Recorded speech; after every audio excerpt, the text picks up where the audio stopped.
The judge started reading my asset inventory, and that's when I finally looked up at him. The man who used to be my husband sat frozen at the defendant's table like someone had just driven a knife between his shoulder blades. His mouth hung open. Sweat beaded across his forehead. He looked like he was watching his entire world collapse in real time. And honestly, he was. Welcome to Tea and Payback. Where the tea is hot, the secrets are messy, and karma always finds her way home. Now sit down, pour yourself a cup of tea, let's continue. My name is Emma Clark. I'm 39 years old. And this is the story of how I went from being called a worthless housewife to becoming the woman who owned everything they thought they'd stolen from me. Judge Harrison, a sharp-eyed woman who'd clearly seen every flavor of marital warfare, read from the documents in that flat, bureaucratic tone that somehow made the words hit harder. A downtown Chicago condominium, 920 square feet, fully paid. A residential property in Brookfield, 1,300 square feet with agricultural zoning. A commercial storefront on Michigan Avenue, currently leased to a retail tenant. That's when Caroline Brennan, my former mother-in-law, launched herself off the public bench like a rocket. Her face went from pale powder to violent crimson in seconds. "This is a mistake," she shrieked, her voice cracking through the courtroom. That woman couldn't afford new shoes. She wore the same coat for 3 winters. There's no way she owns anything. The judge's gaze could have frozen fire. "One more disruption, Mrs. Brennan, and you'll be removed by security." Do I make myself clear? Caroline collapsed back into her seat, but her hissing was loud enough to hear across the room. Her eyes tried to incinerate me where I sat. I felt nothing. Not anger, not satisfaction, just a cold, crystalline calm that comes when you finally stop caring what monsters think of you. It's strange how memory works. 7 years ago, this same woman stood at the door of her sprawling suburban estate and welcomed me with open arms. "Finally, my Brandon found someone sensible," she'd said, looking me over like I was livestock at auction. "You're good material, dear. Stable. Practical." She was right about one thing. I was stable. I just wasn't weak. Brandon and I met at a recovery spa in Santa Fe, New Mexico. I was there grinding through painful rehab for a spinal injury from the car crash that had taken my fiancé's life 4 years earlier. That accident hadn't just broken my back. It shattered everything I thought my future would be. I'd buried myself in my accounting job at a municipal hospital, lived alone in the small condo my aunt left me, and convinced myself that quiet solitude was enough. Brandon Brennan was 40, polished, and magnetic. He was there on some corporate wellness sabbatical after a brutal year as VP of sales for a construction conglomerate. Tall, fit, expensively dressed, with a smile that could disarm you before you realized you were being sold something. I was 34 and desperately vulnerable. He didn't walk into my life. He stormed it. The courtship was aggressive and public. Flowers that overwhelmed my apartment. Dinners at places I couldn't pronounce. 2 months after we returned to Chicago, he proposed over candlelight and promised me stability, family, normalcy. I mistook his intensity for devotion. We had a small wedding. I didn't want spectacle. It felt disrespectful to the grief I was still processing. His parents, though, insisted we invest the money in property instead. Volatile times, Caroline said with that practiced smile. Smarter to build equity. I agreed because I didn't know how to fight yet. Caroline was cold at first, evaluating me with every interaction. I told myself it was normal, just a protective mother testing the new daughter-in-law. Robert, my father-in-law, was quieter, gentler, but he deferred to his wife in every decision that mattered.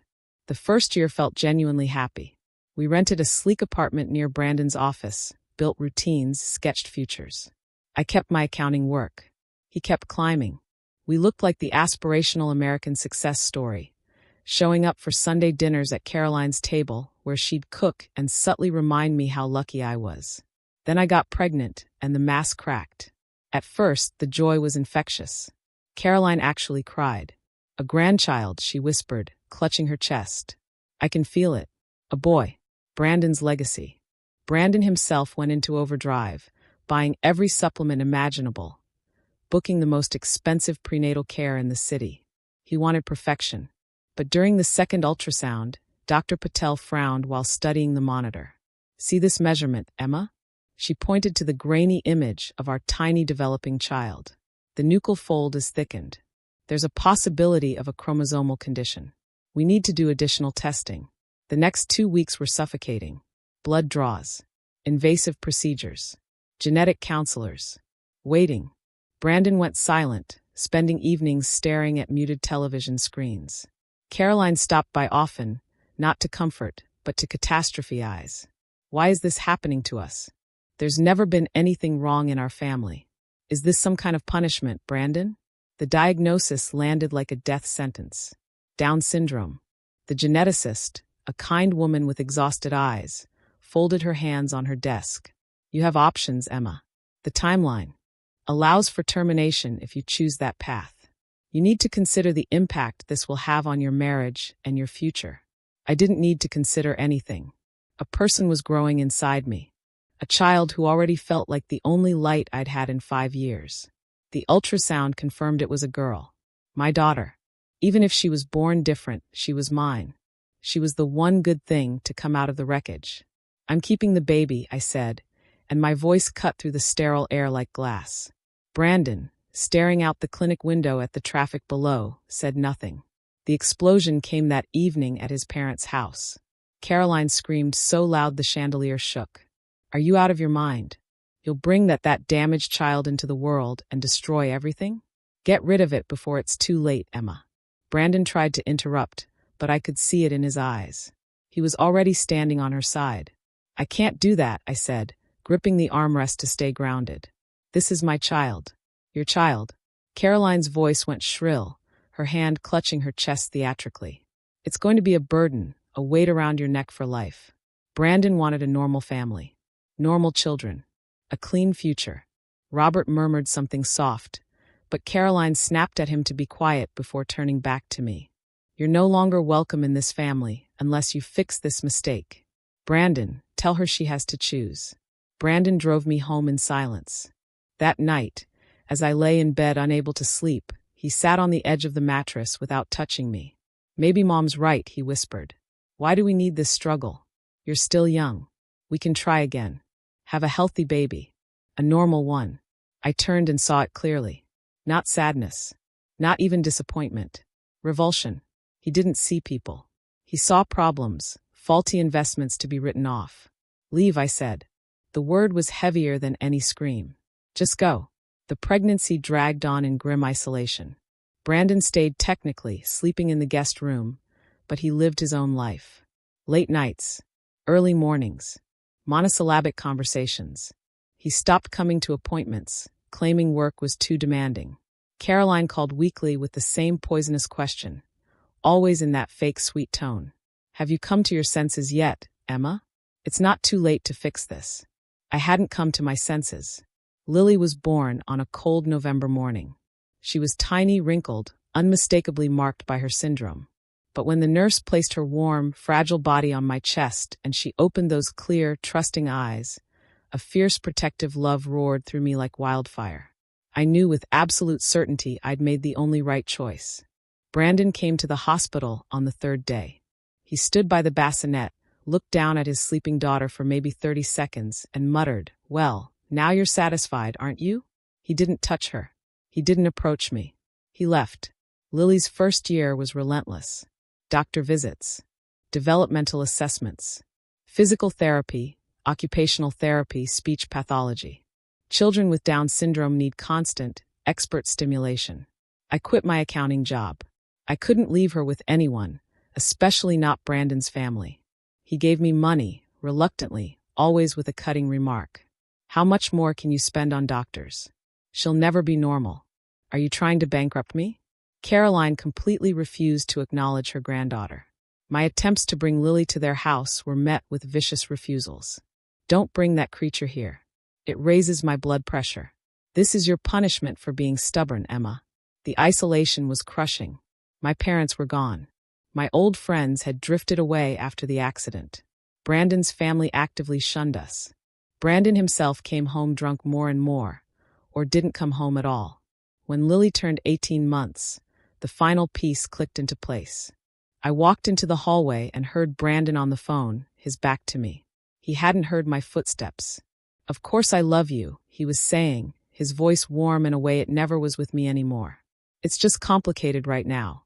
A technicality. Yes, I want a baby. A normal, healthy baby, not." He paused, chuckling. "We'll start trying as soon as I file the papers and sort this mess out." I quietly closed the door. Something inside me snapped, but the breaking was silent. No anger. Just cold, focused clarity and overwhelming relief. Now everything was honest. The debt was paid.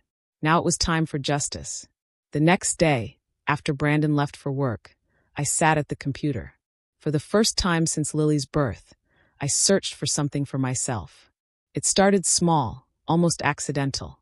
In an online support group for mothers of special needs children, someone posted a vague listing. Consultant needed for developing educational materials for children with Down syndrome. Compensation $300. I responded immediately without much hope. 3 days later, a small publishing house in Boston called. They were launching a line of specialized books and needed expert parents who understood the actual needs of these children. I consulted in meticulous detail, speaking with the expertise of 18 months of desperate self-education. They paid the promised amount, but more importantly, they offered ongoing work on retainer. That retainer was the seed of everything. Brandon didn't notice. In his self-absorbed world, I was still the discarded stay-at-home mother, trapped in the apartment with the damaged child. I hid the checks, opening an account under my maiden name, Emma Torres.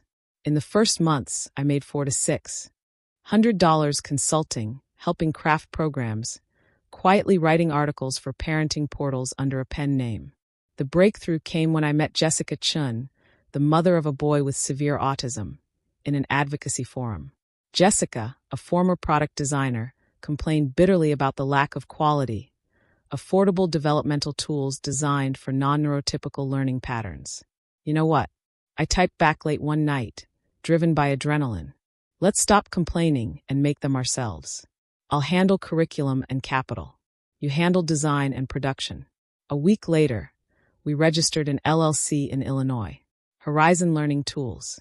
Jessica had a contact with a small manufacturer near Joliet who handled production. I handled development and marketing. Using the organic demand from parent groups I was already part of, we sold the first batch of 100 specialized flashcard sets in 2 weeks. The second batch, 200 sets, sold out in 1 week. By the end of the first year, we had a full online store, and Jessica and I were each netting $4,000 to $6,000 monthly. Brandon remained completely oblivious. He'd long stopped caring what I did inside the apartment walls. His mistress, Vanessa, as I learned from an overheard call, was a sleek young marketing coordinator 10 years my junior, actively planning her white wedding. Caroline occasionally called, no longer to persuade, just to deliver fresh poison. I hear Brandon found a normal woman, young and beautiful. They want children. Normal children. You understand. You destroyed his life with your selfishness, you miserable fool. I listened silently, then hung up and returned to my spreadsheets. I didn't have time for noise. I was building a fortress for my daughter and me. Lily grew. Her development was slower, an uphill climb, but she was progressing beautifully. Walking at 2. Speaking words at 3. She was the most affectionate, expressive, radiant child. When I brought her to specialists, everyone praised her remarkable progress and sunny personality. Brandon's neglect became absolute. Weeks would pass without him seeing his daughter, even though we shared the same roof. I knew the marriage was a destructive charade, but I wasn't ready to move yet. I needed time to grow the business. I needed financial leverage. By the time Lily turned 3, I could afford true independence.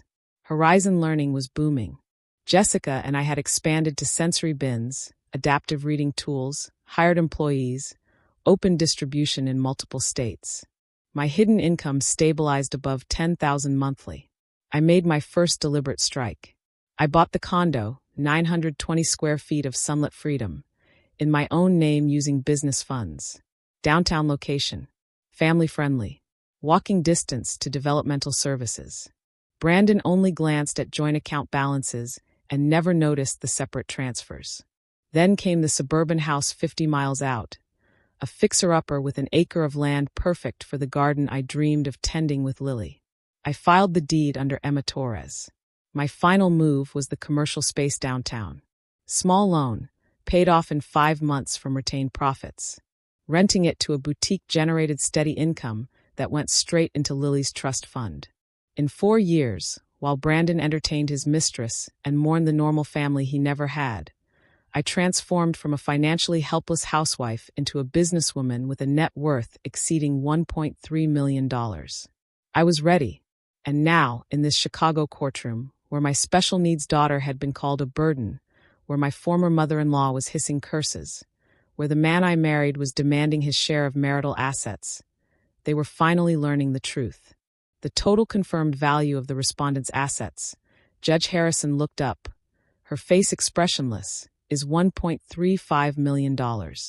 Brandon gripped the table edge. The wood creaked. He went white as his expensive shirt collar. I met his gaze for the first time in a year and smiled. It was cold, satisfying, and absolute. "This is impossible," Brandon stammered, staring at me like I was a stranger. "Where did you get that? You weren't working. You had no income." "The plaintiff suggests the respondent had no income," Judge Harrison said, disdain barely hidden.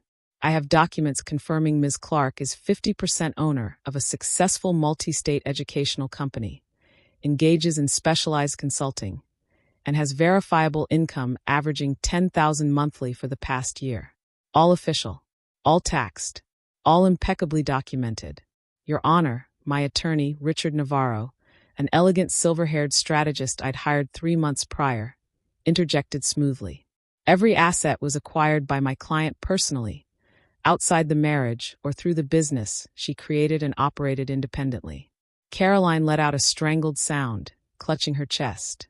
Robert scrambled for her medication, which she carried everywhere and deployed strategically to demonstrate how much I was damaging her health. "You're a thief," she suddenly shrieked, pointing a trembling finger. "You stole from my son. That's his money. He supported you." "Order," the judge hammered her gavel. "Mrs. Brennan, one more outburst and you're gone. All assets acquired by my client," Richard continued calmly, "were earned through her business.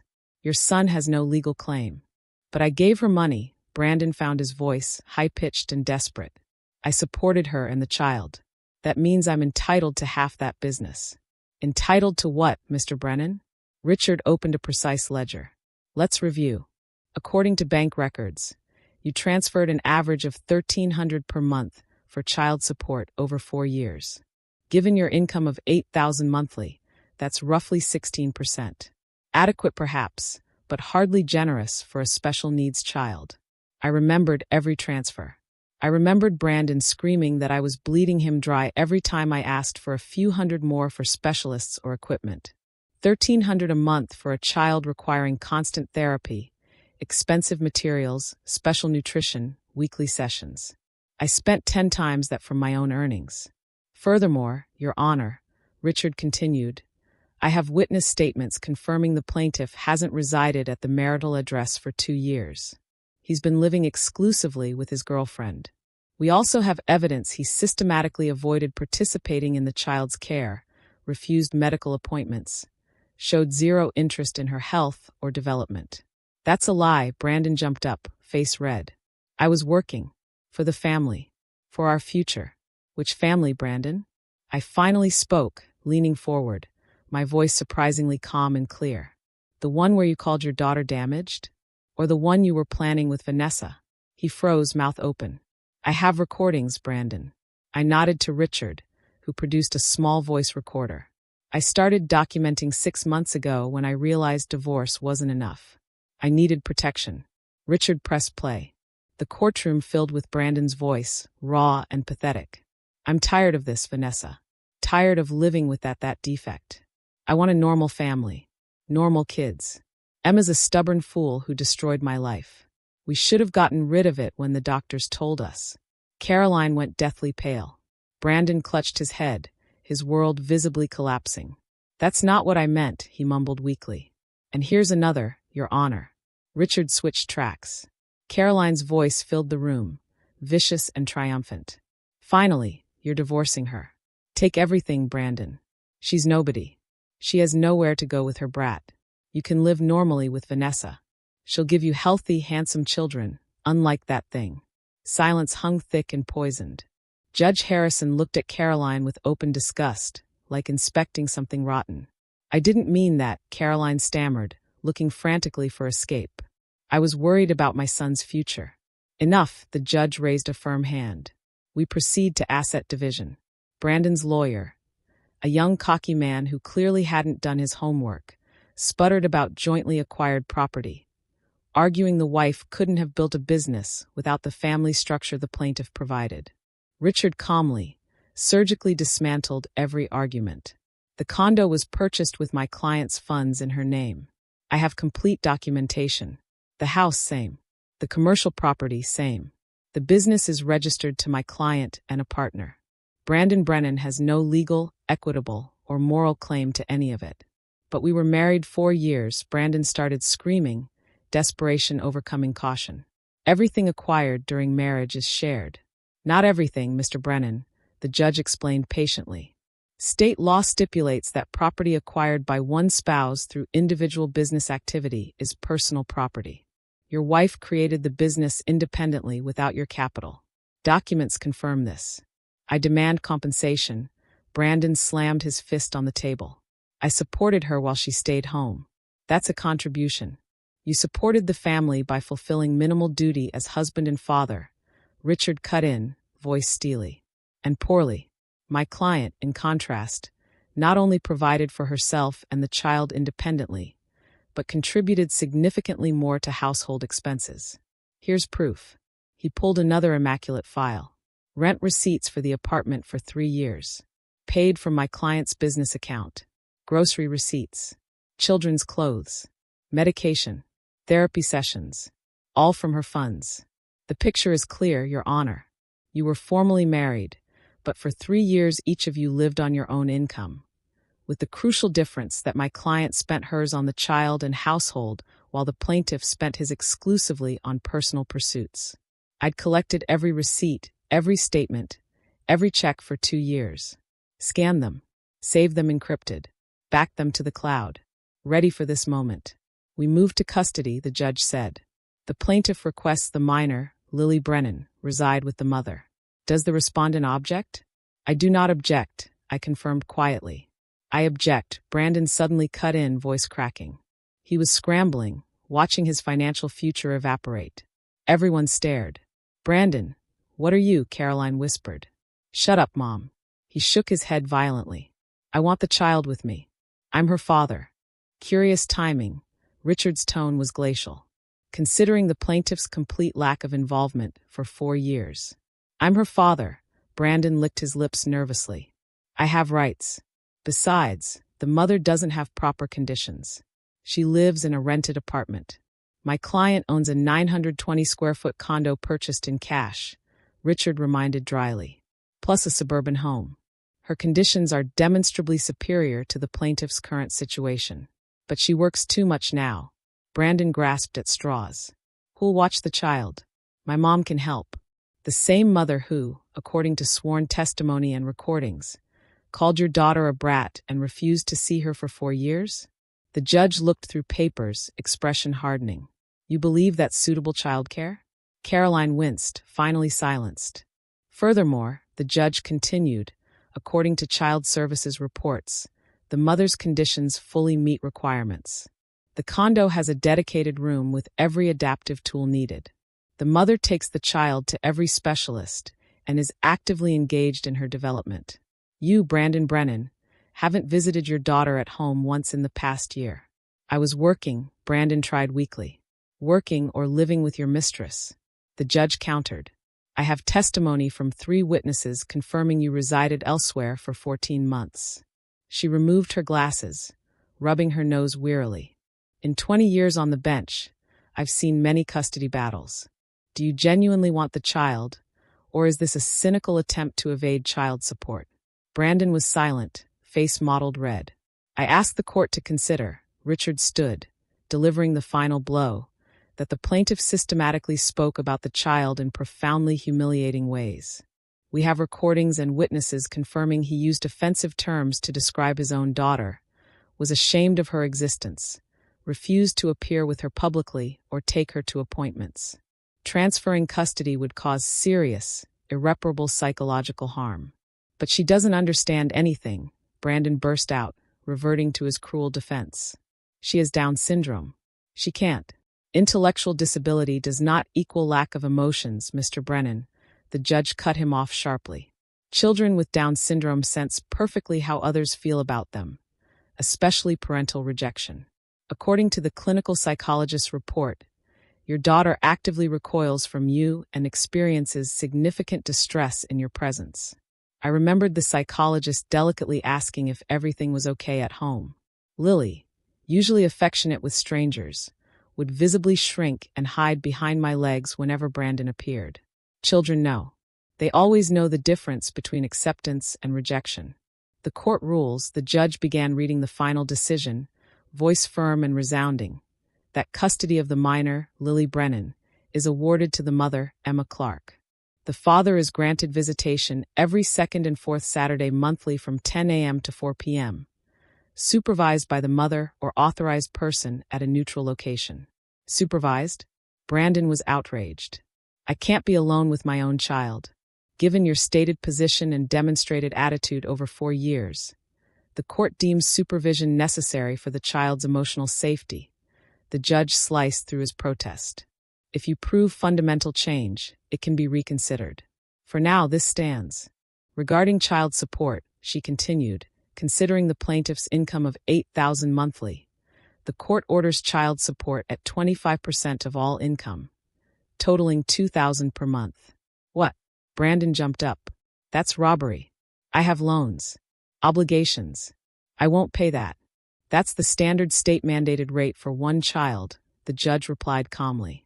You may appeal, but considering your daughter requires expensive medical care and lifelong therapy, the amount is fair and necessary. But she has tons of money herself, Brandon shouted, pointing furiously at me. Why does she need my support? It's punitive. Child support is parental obligation to support the child, the judge explained patiently, regardless of the other parent's finances. You don't get to unilaterally renounce responsibility, Mr. Brennan. Heavy silence descended.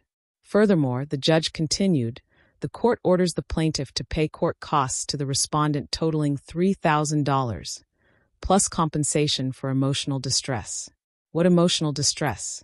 Caroline wailed, recovering her voice. For systematic insults, financial negligence, and humiliation the respondent endured from the plaintiff and his mother. The judge looked at Caroline coldly. We have recordings, witness testimony, messaging transcripts presented as evidence. Compensation is $4,500. Brandon sank into his chair, utterly defeated, face ashen. Caroline dissolved into hysterics. Robert frantically tried to calm his wife, looking lost in the ruins of their pride. I sat watching the scene unfold, completely detached. Perfect cold justice. These people had tormented my vulnerable daughter and me for 4 years, using every tool of contempt to make us feel worthless. All that time I was quietly building strength, constructing a future where their judgment held no power. Session concluded. The judge banged her gavel. The decision takes effect in 30 days. Parties may file appeals during this time. She stood and walked out, her weary posture somehow radiating righteousness. I rose to leave, gathering my things. Brandon blocked my path. Wait, Emma, we need to talk. About what? I looked at him calmly. The sight of his desperate, haggard face gave me no pleasure, only profound indifference. Maybe we rushed this. He tried to look remorseful, an old salesman's trick. Maybe we could try again. I realize I behaved terribly. But we're family. We have a child. We could move into your condo together. We had a child all 4 years, I replied flatly, holding up a hand to stop him touching me. That didn't stop you calling her damaged and living with your mistress. I've changed. I understand now. He grabbed my arm, panic making him desperate. Let's just try. I'll be different. I'll help with Lily. It's Lily, I corrected. Her name is Lily. And no, Brandon. We won't try. There's nothing left. I pulled free and headed for the exit. Caroline, face streaked with tears and makeup, lunged for my sleeve. "You destroyed my son's life," she hissed, venom coating every word. "Those payments, all that money. You planned this. You deceived us." "I didn't plan anything, Caroline," I answered, looking straight into her hate-filled eyes. "I just worked. I worked relentlessly while you had fun passing judgment. You know the funniest part? You could have benefited from all this. You could have been a loving grandmother, helped build a business, celebrated your granddaughter's progress. You could have been proud of a daughter-in-law who built a thriving company from nothing. But you chose hate and cruelty. That was your choice. You paid the price for it, just like Brandon." I walked out of the courthouse, Richard trailing professionally behind, into the crisp October air. For the first time in years, I felt truly, unequivocally free. Lily met me at the door of the rental. Marissa, my assistant, a patient education student who got along brilliantly with my daughter, had been watching her. The girl threw herself around my neck, babbling happily, words still a little difficult at 4.5, but meaning perfectly clear. "Mommy, mommy back." She hugged me tight, and the day's tension drained into the comforting reality of her small, solid body. "How is she, Marissa?" "Great, Emma. We had a wonderful session, played outside. She ate all her lunch. Right, Lily?" Marissa smiled. "She was a little fussy before nap because she was waiting for you." I paid Marissa, walked her out, and finally had the quiet I craved. I sat on the sofa and pulled Lily onto my lap. She snuggled in, thumb in her mouth, a habit we hadn't broken yet, and looked up with those clear, trusting eyes. "Mommy," she whispered suddenly. "Daddy." I froze. She rarely mentioned him. Perhaps she sensed my anxiety around the finality of today. "Daddy will visit sometimes," I said slowly, choosing words carefully. "But we'll live here alone. Just you and me. Is that okay?" She nodded, not fully understanding legal terms or trauma, but trusting me implicitly. She settled her head against my shoulder, and I knew with absolute certainty I'd done everything right. Whatever came next, my daughter would be safe. She'd have a home, care, unconditional love. Everything denied her by the man supposed to be her father. That evening, Jessica, my business partner, called. "So you survived the battle?" Her voice was full of protective sympathy. "How did the monster handle it?" I told her the highlights. Jessica listened, throwing in emotional comments. "I hope that miserable piece of trash doesn't try contacting you again," she finally said, voice laced with outrage. "Though guys like that don't quit. He'll call, play sympathy, threaten you." "I'm changing my number tomorrow," I replied, looking around the small apartment that smelled like Brandon's indifference. "And I'm moving into the new condo next week." Why wait? The condo I'd purchased a year prior was fully ready. I'd been slowly moving things, furnishing it with love, preparing the sanctuary. "That's the spirit, Emma," Jessica approved enthusiastically. "Start fresh. No looking back. By the way, I have real news. Remember we discussed franchising?" Franchising. We talked about it for 6 months. A massive leap. Our business model was so successful, demand so high, people wanted to replicate Horizon Learning in other states. "Seriously?" I brightened instantly, courtroom weight lifting. "Concrete offers?" 3 cities, Emma. Denver, Houston, and Seattle. People ready to invest capital. They just need our development package and ongoing support. We're going national. We talked over an hour, discussing legal details, revenue splits, growth potential. When I finally hung up, I realized I was genuinely, uncontrollably smiling. Life wasn't just continuing. It was getting exponentially, brilliantly better. The next day, I began moving, packing up ghosts of my failed marriage. Lily was thrilled with the new condo, especially her room, furnished with soft lavender walls, a cozy bed, custom educational modules we manufactured ourselves. Thick carpet covered the floor, perfect for playing with developmental toys. "Mine," my daughter happily announced, running in, voice echoing joyfully. "My room. Mine. Yours, sweetie." I knelt beside her, hugging tightly. "This is where we'll live now. Do you like it?" She nodded vigorously, already distracted by carefully arranged shelves of colorful toys. Brandon tried calling on the 3rd day after the hearing. I screened it, watching his name flash with cold amusement. He called again and again, then messaged. "We need to talk. Please answer." Emergency. I blocked his number everywhere. An hour later, a text from Caroline's number. We want to see Lily. We're her grandparents. We have rights. Let's meet and discuss calmly. Little Lily, it's cruel keeping her from us. This woman hadn't wanted to look at her granddaughter for 4 years. Now she cited familial feelings. I replied curtly. All rights are court-determined, Mrs. Brennan. If you wish to see the child, contact my attorney, Richard Navarro, to schedule supervised visits. The calls and texts stopped for a week. I breathed a tentative sigh, deciding they'd finally given up. But 10 days later, the real ugly desperation manifested. I was returning home with Lily from speech therapy. The day was sunny, unusually warm for late October in Chicago. Lily walked beside me, holding my hand, humming a simple self-soothing tune. We reached the building's security door when Brandon stepped from around the corner. He looked awful. Haggard. Aged 10 years. Dark circles under his eyes. Wrinkled, ill-fitting jacket. Lily immediately clung to me, fear making her body rigid. Emma, please don't run, he started quickly, voice cracking. I just want to talk. 5 minutes, no more. I have nothing to say, Brandon. I tried walking around him, but he shuffled sideways, physically blocking the way. Wait, please. Genuine clawing panic filled his voice. Not for us, but for his sinking ship. I'm ruined. You understand? The support, the court payments. I can't afford my mortgage. Vanessa left me, Emma. My mom isn't speaking to me. And what does that have to do with me? I tightened my grip on Lily's hand, pulling her protectively behind my skirt. You can refuse the support. You have plenty of money. You're a millionaire. Why do you need my miserable 2,000? He reached out, grabbed my shoulder, fingers digging in. I pulled free, stepping back quickly, heart pounding with protective rage. That's not my money, Brandon, I said, voice dangerously cold. That's your daughter's money for therapy, development, her future. If you think for 1 second I'll give it up because things got difficult for the man who abandoned her. But what good does it do her?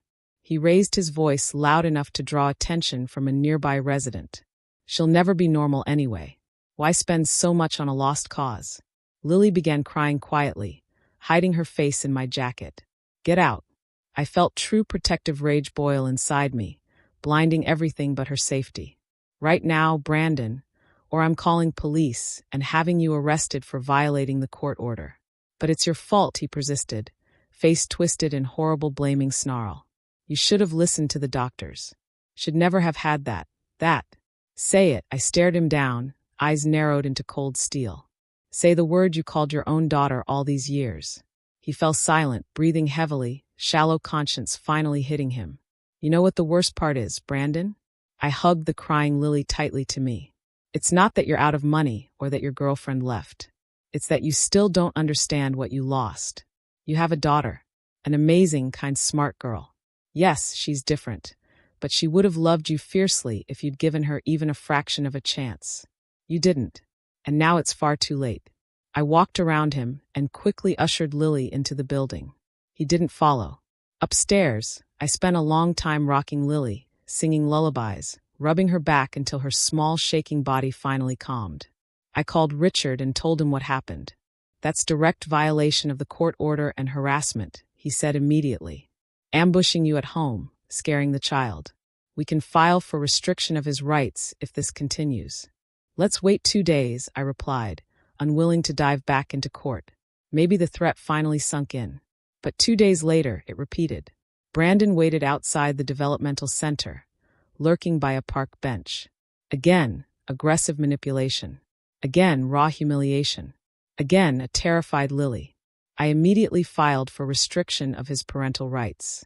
Richard drafted the petition, attaching witness statements and surveillance video from the condo cameras, clearly showing Brandon stalking us. The restriction hearing was scheduled for early December. Strangely, Brandon didn't show. His lawyer tried for a continuance, but Judge Harrison denied it without discussion. The court ruled to restrict the father's visitation to once monthly, only in the presence of an authorized caseworker from Child Services. After that final ruling, Brandon Brennan disappeared from our lives entirely. The support payments, however, arrived promptly on the 1st of the month, automatically deducted from his salary. I never saw him again. A year passed, blurring into 2. Lily turned 5, then 6. She started at a specialized preschool where dedicated, experienced teachers worked with her individualized curriculum. She was making phenomenal strides, speaking in complex sentences, recognizing letters, counting to 20. The doctor said with this continuous approach, she'd be able to attend regular school with inclusion support by age 7. Our business, Horizon Learning, expanded to 8 states, then 12. The franchise model worked brilliantly. Jessica and I discussed moving into international markets, perhaps Canada and the UK. My income grew above $15,000 monthly. I opened a massive savings account in Lily's name, depositing money for her future, college, therapy, anything she might need, ensuring her safety for life. I met Nathan at a business conference in San Diego. He manufactured specialized adaptive equipment for rehabilitation of children with mobility issues. We started talking shop, exchanged contacts, began collaborating on a new line of sensory tools, and then we just started dating. Nathan was divorced, his ex-wife having moved to the East Coast, and he didn't have children. When I told him about Lily and her condition, I held my breath, waiting for the inevitable flinch, the pulling away, the mention of normal. He didn't flinch. He simply asked, "When can I meet her, Emma?" They liked each other immediately. Nathan knew how to talk to Lily. Calmly, patiently, most importantly, respectfully. He never used baby talk or treated her like she was fragile or sick. He just accepted her for the radiant, unique person she was. "You know what I realized working with these kids?" he said one evening sitting in the quiet kitchen after Lily was asleep. "The word normal doesn't mean anything at all. We're all profoundly different. Someone has Down syndrome. Someone's severely nearsighted. Someone has crippling anxiety. They're just differences. Some more noticeable than others. But we're all just people needing the same acceptance." I looked at him and thought, this is how it should have been all along. This is what a loving person looks like. We dated almost a year before he suggested moving in together. I agreed, though not immediately. I was afraid Lily wouldn't handle the change. But my daughter loved Nathan. She called him Uncle Nate in her own special way, and ran happily to the door whenever he arrived. One evening, a few months after Nathan moved in, I received a strange text from an unfamiliar number. "This is Robert Brennan. Caroline passed away yesterday. Massive heart attack. Brandon is not coping and asked me to reach out. He'd like to see his daughter at the funeral for closure. Please." I stared at the message for a long time. Caroline was dead. The woman who'd poisoned my life, demanded I abort my child, called her a creature. What should I feel? Nothing.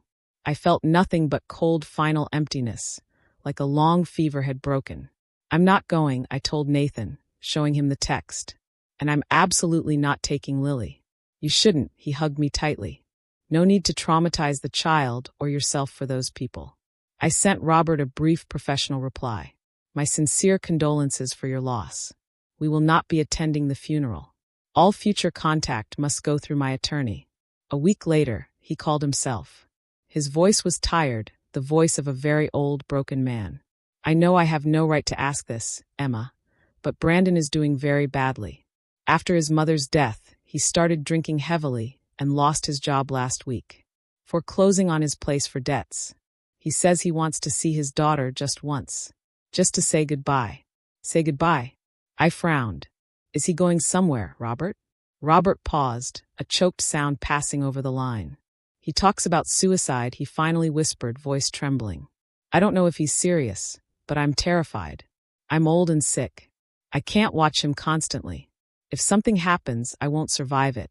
"Fine," I sighed, the need for final closure winning over deep resentment. "One meeting in the presence of a psychologist and me, provided he comes sober and lucid, and only if he promises not to scare the child." The meeting was arranged the following day at the developmental center. Dr. Arena, the wonderful psychologist who worked with Lily, knew our entire history and agreed to supervise. Brandon arrived on time. He was unrecognizable, lost significant weight, aged 10 years and 2, completely gray and defeated, dressed neatly, but clearly struggling to hold himself together. Lily immediately hid behind my legs when she saw him, small hands gripping my skirt tightly. "Hi," Brandon said softly, kneeling awkwardly to be at her level. "Lily, do you remember me? It's Daddy." She stayed silent, clinging to my hand, peering at him from behind my hip. "I'm your daddy," his voice cracked, tears welling in his eyes.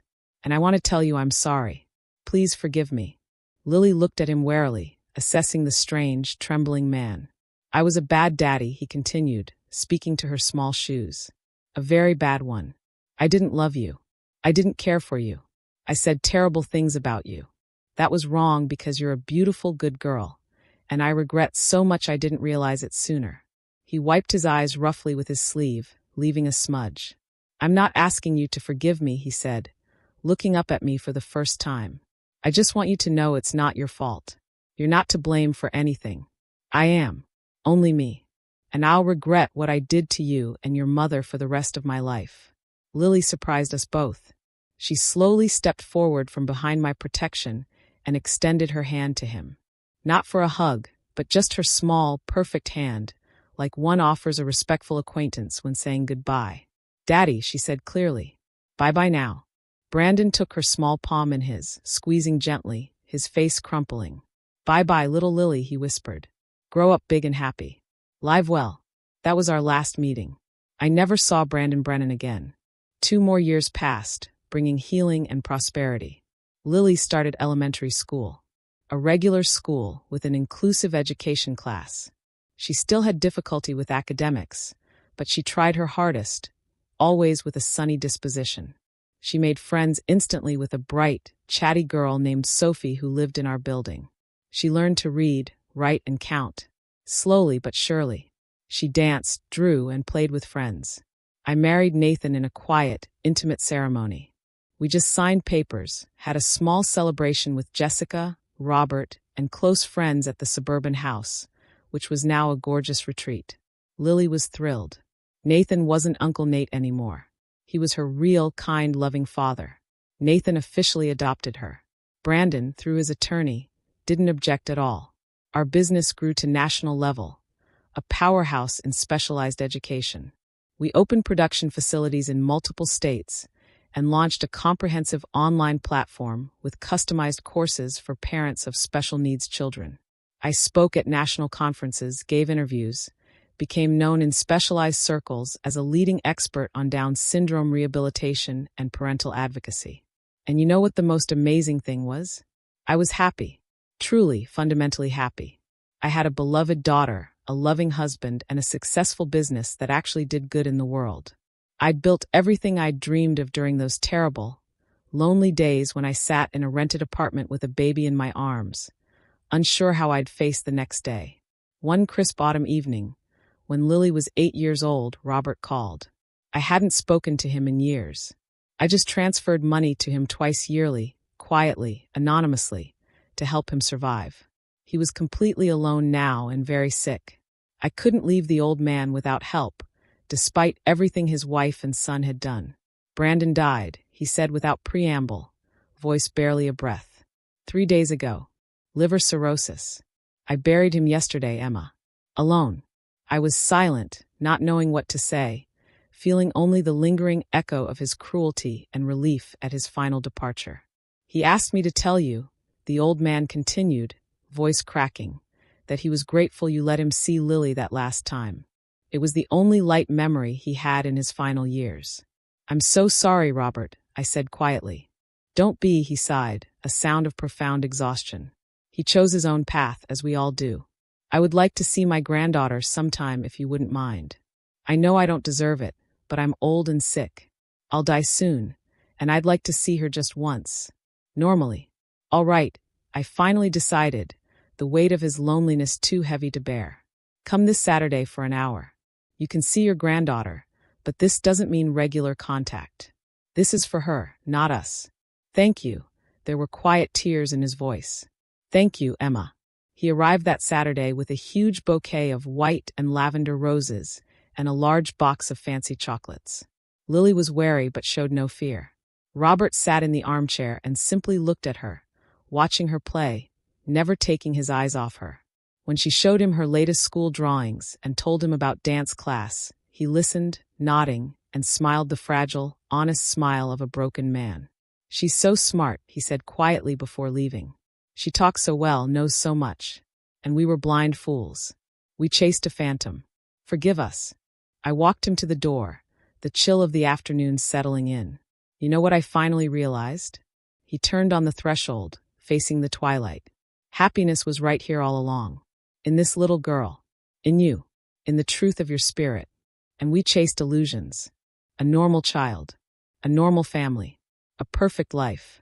But what does normal even mean? Our Brandon was normal, healthy, conventionally successful. And where is he now? And your Lily, who's different, is living and enjoying a full, thriving life. We just didn't understand what real happiness was until it was gone. He left. I never saw him again. He died 6 months later, quietly in his sleep in his empty apartment. I continued to live, raise my daughter, grow my business, love my husband, and build the future.